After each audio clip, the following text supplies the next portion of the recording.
తీర్థయాత్ర కార్యక్రమానికి స్వాగతం. లయకారుడైన శివుడు ఆద్యంతాలు లేని నిరాకారుడు.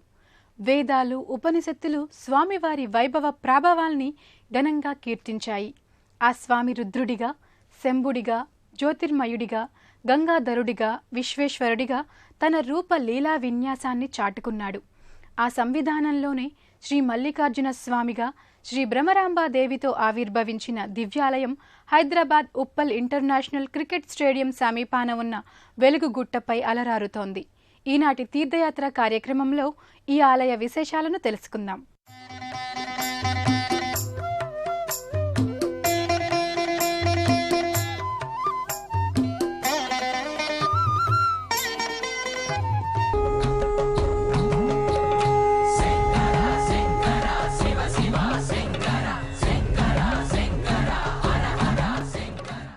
విశ్వేశ్వరుడు, శశిశేఖరుడు, గంగాధరుడు, చర్మాంబరుడు అయిన శివుడు ఈ చరాచర జగత్తుకు ఆధారభూతుడు. శివుడే ఆది గురువని, అన్యదేవతల వలె అవతారాది స్వరూపాలు లేవని పురాణాలు వెల్లడిస్తున్నాయి. ఆ సర్వేశ్వరుడు సర్వదా తనను నమ్ముకున్న భక్తులను సదా కాపాడదలచి ఈ సుందర దివ్య ప్రదేశంలో కొలువై భక్తులను కటాక్షిస్తున్నాడు. భగవంతుడు తన రూపలీలా విన్యాసాన్ని పలు ప్రాంతాలలో ప్రకటించి శ్రీశైల మహాక్షేత్రంలో ఈ నామధేయంతోనే సుప్రసిద్ధుడయ్యాడు. అలా పలు నామాలతో అవతార తరంగుడైన ఆ స్వామి హైదరాబాద్ నగరం ఉప్పల్ ఇంటర్నేషనల్ క్రికెట్ స్టేడియం సమీపాన ఉన్న వెలుగుగుట్టపై తన ఉనికిని చాటుకుంటున్నాడు. ప్రభుం ప్రాణనాథం విభుం విశ్వనాథం జగన్నాథనాథం సదానందభాజం భవద్భవ్యభూతేశ్వరం భూతనాథం శివం శంకరం శంభుమేశానమీడే గళేరుండమాలం తనౌ సర్పజాలం మహాకాలకాలం గణేశాదిపాలం జటాజూట గంగోత్తరంగైర్విశిష్యం శివం శంకరం శంభుమేశానమీడే ముదామాకరం మండనం మండయంతం మహామండలం భస్మభూషాధరంతం అనాదిం హ్యపారం మహామోహమారం శివం శంకరం శంభుమేశానమీడే వటాధో నివాసం మహాట్టాట్టహాసం మహాపాపనాశం సదా సుప్రకాశం గిరీశం గణేశం సురేశం మహేశం శివం శంకరం శంభుమేశానమీడే గిరీంద్రాత్మజా సంగృహీతార్థదేహం గిరౌ సంస్థితం సర్వదా సన్నిగేహం 200 ఏళ్ల చరిత్ర ఉన్న ఈ ఆలయం హైదరాబాద్ నగరానికి తూర్పున ఉన్న ఈ కొండ ప్రాంతాన్ని నిజాం కాలంలో రోషన్ పహాడ్ గా పిలిచేవారు. ఆ తర్వాత కాలక్రమేణా వెలుగుగుట్టగా నామాంతరం చెందింది. ఓంకార బిందు సంయుక్తం నిత్యం ధ్యాయంతి యోగినః కామదం మోక్షదం తస్మాదోంకారాయ నమో నమః. ఓంకార బిందు సంయుక్తం నిత్యం ధ్యాయంతి యోగినః కామదం మోక్షదం తస్మాదోంకారాయ నమో నమః. ఓంకారాయ నమో నమః. నిరాకారుడైన పరమేశ్వరుడు మల్లికార్జున స్వామిగా విగ్రహ రూపంలో గర్భాలయంలో తన వామాంకంపై బ్రహ్మరాంబాదేవిని కూర్చుండబెట్టుకొని సజీవ మూర్తుల్లా దేదీప్య కాంతులతో తేజరిల్లుతున్నాడు. ఆ జగత్పితరుల దివ్యమంగళ రూపాల్ని దర్శనం చేసుకుందాం. గర్భాలయంలో శ్రీ మల్లికార్జున స్వామి విగ్రహ రూపంలో నందీశ్వరుడిపై ఆసీనుడై తన వామభాగంలో భ్రమరాంబికాదేవితో కూడి దృశ్యమానమవుతాడు. మీసకట్టుతో గంభీర వదనంతో సుందరంగా పుష్పమాలాలంకృతుడై గర్భాలయంలో తేజరిల్లుతాడు.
విగ్రహానికి పాదభాగంలో ఈశ్వర ప్రతిరూపమైన శివలింగం నెలకొని ఉంటుంది.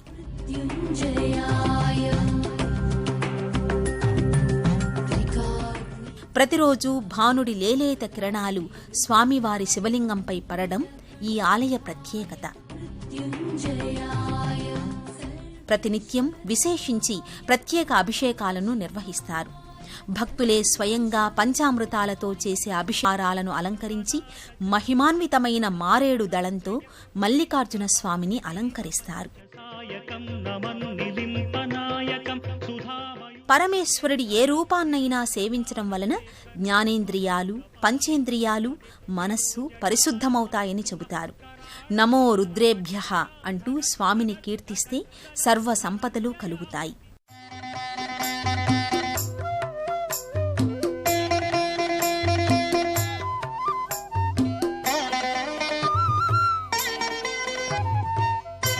వెలుగుగుట్ట శివాలయంలోని మరో ప్రధాన ఆకర్షణ ఆలయం శ్రీ దుర్గాదేవి ఆలయం. అష్టాదశ శక్తిమాతల విగ్రహాలతో అలరారుతున్న ఈ ఆలయ లోగిలి కడు రమ్యంగా బాసిల్లుతుంది. సుందర సురుచిర దరహాసంతో వెలిగిపోతున్న ఆ అమ్మవారి దివ్యమంగళ రూపాన్ని మనము దర్శించుకుందాం. ఈ ఆలయానికి ఎడమవైపు ఎత్తైన ప్రదేశంలో శ్రీ దుర్గాదేవి మందిరం ఉంది.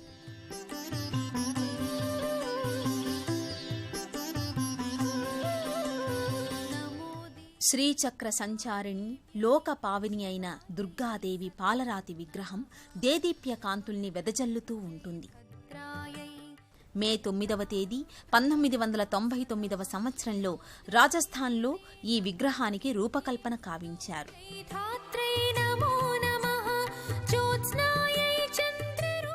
6 అడుగుల ఈ సుందర విగ్రహం అష్టభుజాలతో వివిధ ఆయుధాలను ధరించి సుందరంగా కనిపిస్తుంటుంది. అమ్మా భవానీ లోకాల నేలే ఓంకార రూపమమ్మా, తల్లిని మహిమల్ని చూపవమ్మా.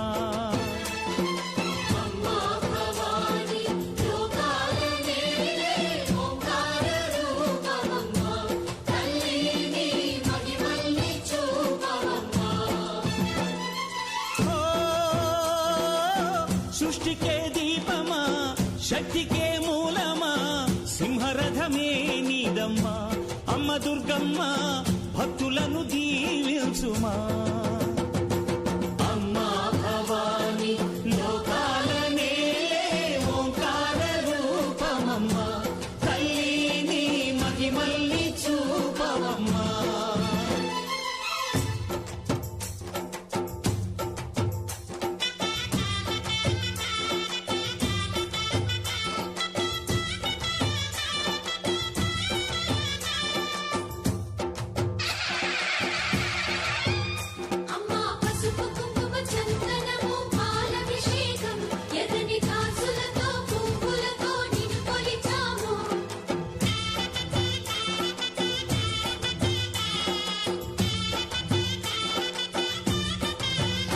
అమ్మా చందనమే పూసిన ఒళ్ళు చూడు,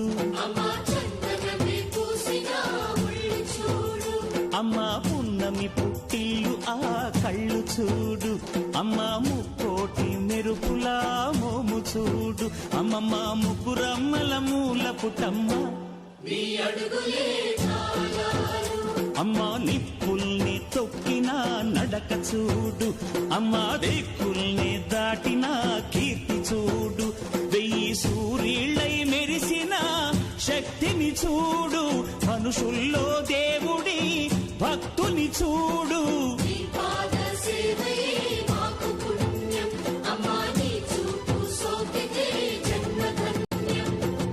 అమ్మా భవాని లోకాల నేలే ఓంకార రూపమమ్మా. రాహుకాలంలో నిమ్మకాయ దీపాలు పెట్టడం అనేది ఈ ఆలయంలోని విశిష్టత. మరియు ప్రతి శుక్రవారం రోజు 9 శుక్రవారాలు వరుసగా 108 ప్రదక్షిణలు ఈ ఆలయంలో చేసినట్టయితే తమ యొక్క కోరికలు తీరి సంతానం కలుగుతుందని, ఉద్యోగం రాని వాళ్లకు ఉద్యోగం కలుగుతుందని, ముఖ్యంగా వివాహం కాని వాళ్లకు వివాహం కలుగుతుందనేది ఈ దుర్గాదేవి అమ్మవారిపై వారికి ఉన్న భక్తులకు ఉన్న ప్రగాఢ విశ్వాసంగా చెప్పవచ్చును. ఈ ఆలయం ప్రాంగణంలోని అష్టాదశ శక్తిమాతల విగ్రహాలు ఆలయ పరిక్రమ మార్గంలో పొందుపరిచారు. దుర్గామాత ఆలయ ముఖమంటపంలో శ్రీలంక శాంకరీదేవి, కాంచీపుర కామాక్షి, ప్రద్యుమ్నంలోని శృంఖలాదేవి, క్రౌంచపట్టణంలోని చాముండాదేవి తదితర 18 మంది శక్తిమాతలు నిండైన విగ్రహాలుగా భక్తజన మందారాల్లాగా భాసిస్తుంటారు. ఈ ఆలయానికి ఈ విగ్రహాలే ప్రత్యేక ఆకర్షణగా నిలుస్తున్నాయి.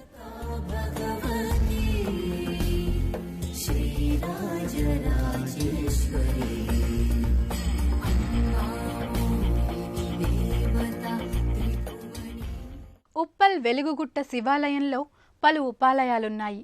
ఈ ఉపాలయాలలో శివ పరివార దేవతలతో పాటు పలు దేవతా స్వరూపులు నిత్య పూజలందుకుంటున్నారు.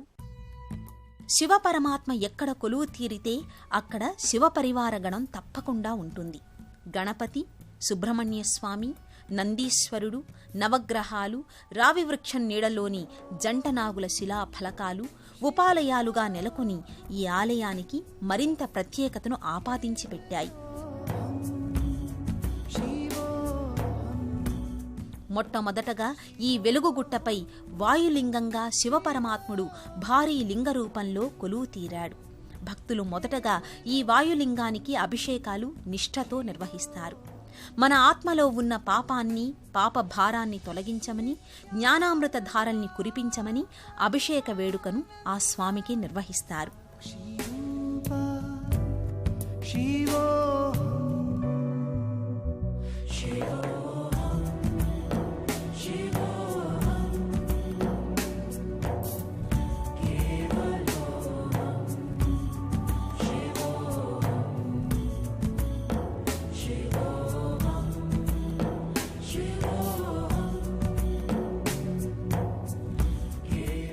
ఇక్కడే ఆలయానికి కొద్ది దూరంలో ఒక వల్మీకం అంటే పుట్ట ఉన్నది.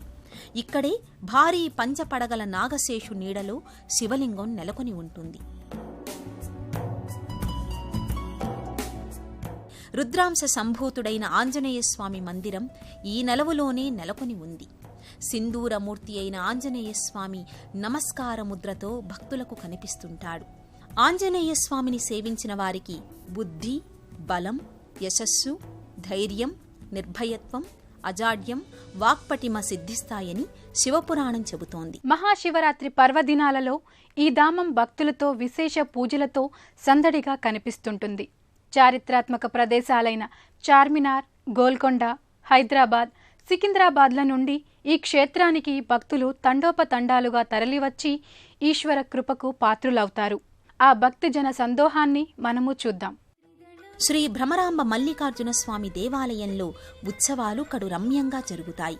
ప్రతి సంవత్సరం సంక్రాంతికి కురుమ యాదవులు ప్రముఖ ఒగ్గు కళాకారులతో స్వామివారి గంగ తెప్పోత్సవం, కళ్యాణం, బోనాలు, అగ్నిగుండాలు, గొలుసు తెంపుట, అన్నదాన కార్యక్రమాలను ఘనంగా నిర్వహిస్తారు.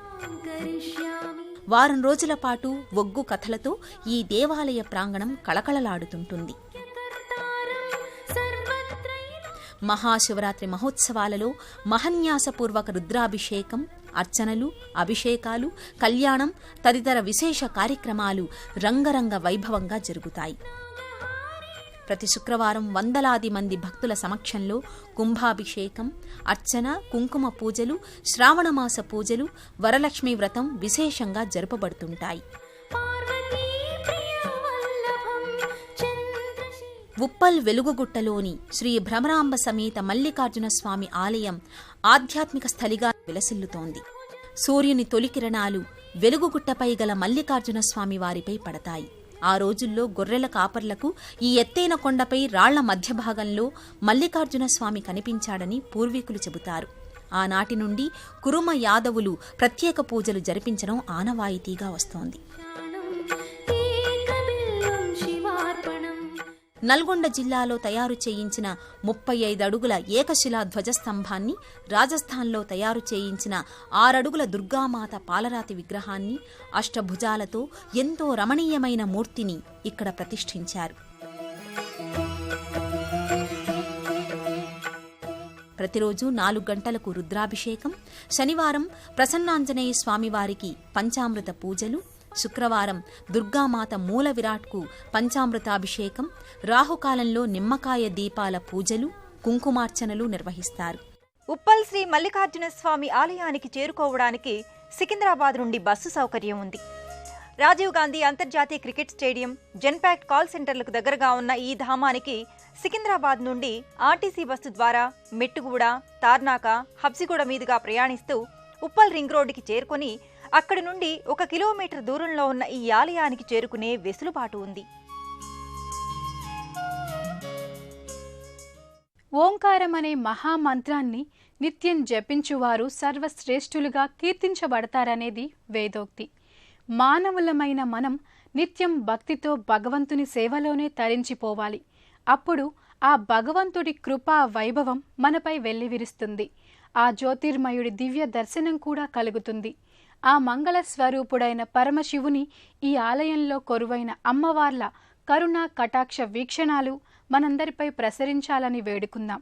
మరో తీర్థయాత్రలో మళ్ళీ కలుద్దాం. అంతవరకు సెలవు. నమస్కారం.